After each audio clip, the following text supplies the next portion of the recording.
It is the spring of 1945. The war in Europe is drawing to its long and bitter close. Somewhere in liberated France, in a camp holding thousands of German prisoners of war, a male orderly moves between the rows of men. He is carrying letters addressed to those prisoners. Letters from mothers, from wives, from children who have not seen their fathers in years. And then, before a single envelope can be opened, before a single pair of hands can reach out to take what is theirs, an American officer orders the entire bundle destroyed. The letters burn. The prisoners watch. Some of them have not had word from home in months. Some do not know whether their families are alive or dead beneath the rubble of German cities being reduced to nothing by Allied bombers. These men have surrendered. They are no longer enemies in the field. By every convention of war, those letters belong to them. And yet, the fire takes everything. Word of what happened reaches General George S. Patton. Not the Hollywood version of Patton, not the man in the gleaming helmet with the ivory-handled pistols raised for a photograph. The real Patton. The man who was as capable of cold fury at injustice as he was of tactical brilliance on a battlefield. And what Patton does next does not involve tanks or artillery, or the thundering advance of the Third Army. It involves something far more quietly devastating to those responsible. But to understand why this moment matters, why a general who had just helped win the greatest war in human history would stop everything to address the burning of a sack of letters, you need to understand the world these prisoners had come from, what they had been told to expect, and what the treatment of prisoners of war actually meant in the broader machinery of conflict. Because this was not simply a story about letters. This was a story about whether America would live up to what it claimed to be fighting for. By the spring of 1945, the prisoner of war system in Europe had become one of the largest involuntary population movements in human history. The United States Army alone was holding somewhere in the region of 3 million German prisoners, both in Europe and on American soil. The logistics of feeding, housing, and administering this vast captive population strained resources that were simultaneously being directed toward finishing the war.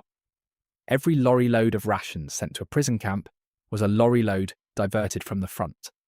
Every American guard watching a prisoner compound was a soldier who was not advancing toward Berlin.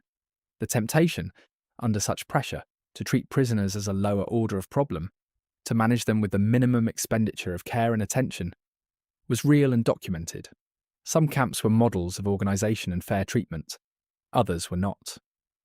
The difference often came down to the character and the priorities of the commanding officer. That was, in many ways, the entire point. War does not create monsters out of nothing.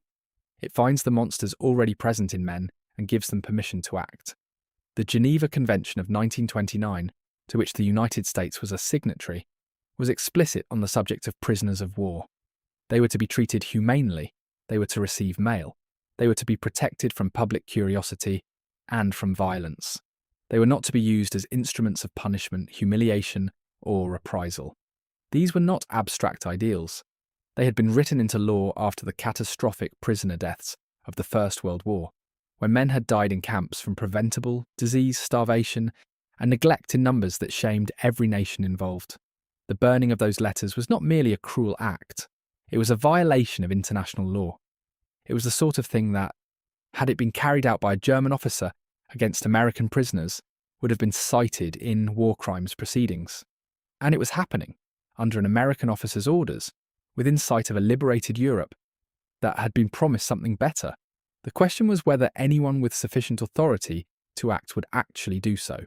The question, in other words, was whether Patton would let it go.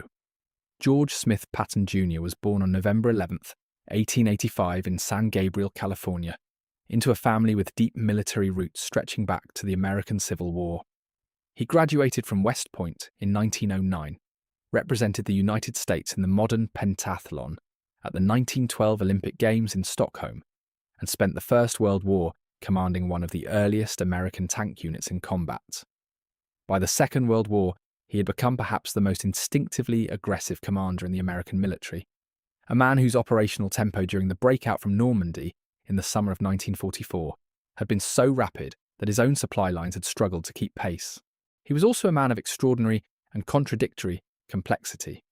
He wept at the graves of his soldiers. He studied the campaigns of ancient commanders with the obsessive attention of a scholar. He believed, with apparent sincerity, in reincarnation and was convinced he had fought in previous lives on the fields of history. He could be startlingly kind and savagely cruel, sometimes within the space of the same afternoon. What he was not, despite his public image, was indifferent to the rules of war. Patton had absorbed military tradition in a way that went beyond tactics.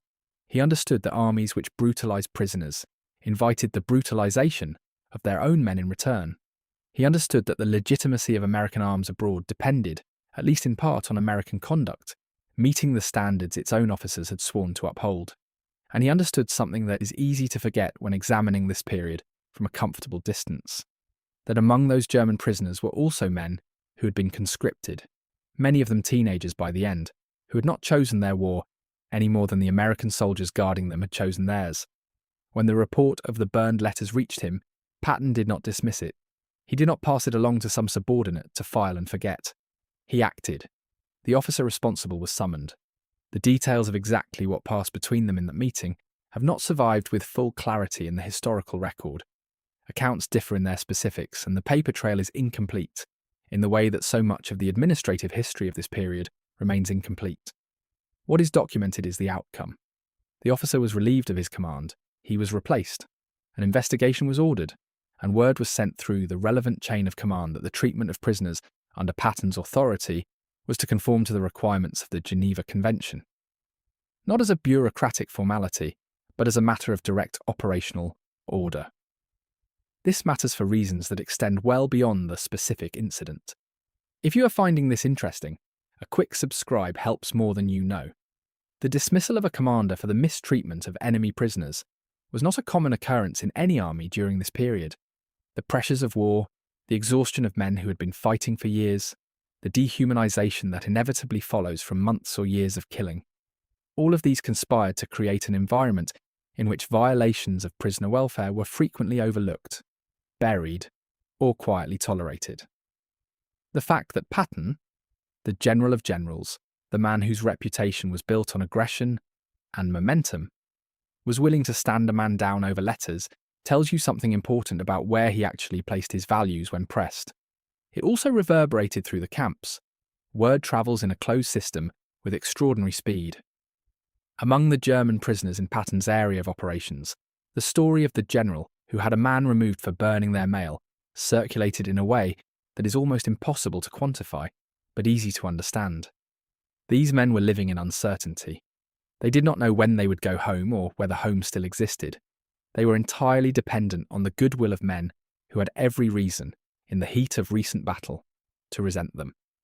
And then they heard that the general, the famous one, the one even Germans knew, had intervened on their behalf. The broader context of American prisoner handling in 1945 is one that historians continue to examine with careful and sometimes uncomfortable attention.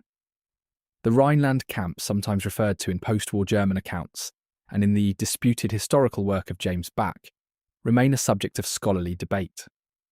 Back's claim that hundreds of thousands of German prisoners died through deliberate neglect in American-run camps after the war's end has been challenged, often persuasively, by military historians who point to methodological errors in his sources and calculations.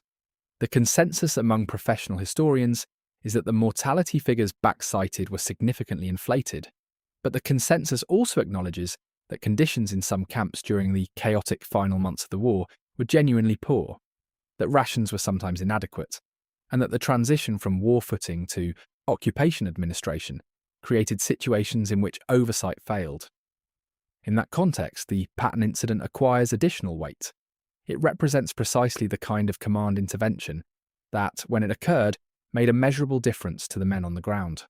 One officer relieved, one investigation ordered, one message sent that there were standards here, that they would be enforced, and that the man at the top was watching. The German equivalents of this story are largely absent from the historical record, not because German officers never acted to protect prisoners. Individual cases exist, as they do in every army, but because the institutional culture of prisoner treatment in the Wehrmacht and the SS moved in an entirely different direction. The systematic murder of Soviet prisoners of war, the death marches, the deliberate starvation, these were not the actions of rogue individuals operating outside their orders. They were the products of an institutional dehumanization that ran from the top down. The contrast with Patton's intervention, while perhaps uncomfortable in a comparative sense, is real and significant. The legacy of this episode lives in the spaces between the more celebrated moments of Patton's career. History tends to remember him for the Ardennes counterattack, for the race across France, for the slap. This moment, quieter, less cinematic, involving no tanks and no speeches, is easily overlooked. But it is, in its way, more revealing than any of the famous set pieces. An army is not only what it does to its enemies in the field, it is also what it does with those enemies once they have surrendered. It is what happens in the moments when no one is watching, when the press correspondents have moved on, and the cameras have gone home and there is no audience to perform for. The treatment of prisoners is one of the deepest tests of institutional character, precisely because it has no tactical value. It does not win battles. It does not take ground. It costs resources, and time and attention, that could theoretically be directed elsewhere. And it matters enormously, both in the moral sense and in the historical record that follows a war to its conclusion. Patton's response to the burned letters has not entered the popular mythology in the way that his more theatrical moments have. You will not find it in the 1970 film. You will not find it quoted on military memorabilia or commemorated in bronze. But somewhere in the surviving documentation of the United States Army in the European theatre, it is there. The record of a commander who, at the end of the greatest and most destructive conflict in human history, paused long enough to make sure that prisoners got their mail. Return for a moment to that camp in the spring of 1945. The letters have burned. The prisoners have watched. They are men who have come through years of fighting that has destroyed their country, killed their comrades, and left the Europe they knew as a landscape of rubble and ash. They are men with nowhere to go and no certainty about what comes next. They are, in the eyes of the ordinary world, the enemy, and they have lost. And then the general hears about it, and he acts. There is a version of the Patton story that reduces him to a caricature. The warrior, the eccentric, the man who slapped a soldier in a hospital and very nearly lost his career for it. That version is not wrong exactly, but it is incomplete. The man who saw to it that a sack of letters was honoured, even in retrospect, even imperfectly, even by the rough justice of a command dismissal, was also real.